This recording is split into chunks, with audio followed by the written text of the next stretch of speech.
Operational na ang biosecurity facility sa Samal Island kontra African swine fever. Ubay-bay na usab ang ilang nakumpiskang karne sa baboy. Anang report ni John D. Esteban. Tanang mga sakyanan nga gikan Davao City obligadong muagi sa wheel bath dinhi sa barangay Kinawitnon nga duol ra sa Pantalan.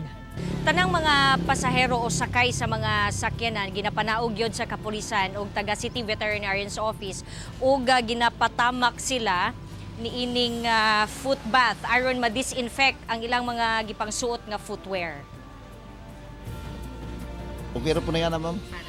Para po sa seguridad sa tuong kuan, sa tuong mga baboy ba kana. Pero dunag yun daw gihapoy mga gahi ug ulo. Kasagaran kay ginapara na mo masing nanay mga enforcers dili gyud sila mohunong kay bali matingala pa sila mabaguhan ana.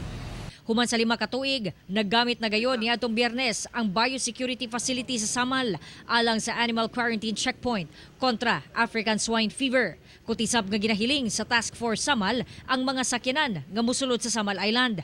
Gawas sa mga armas ug ubang kontrabando, ginabantayan sa abdila kung dunabay dalang karne sa baboy, lakip compartment ug utility box sa mga sakyanan ginasilip.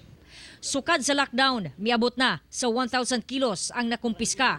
Diin lakip niini ang ubang karne sama sa manok ug baka nga walay igong dokumento. Dito sa landfill, nakahanda na ang kung saan namin ilagay ang mga ma-dispose.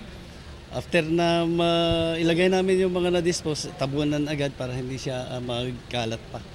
Kauban si Mel Colmenares sa kamera. Ako si John D. Esteban para sa One Mindanao.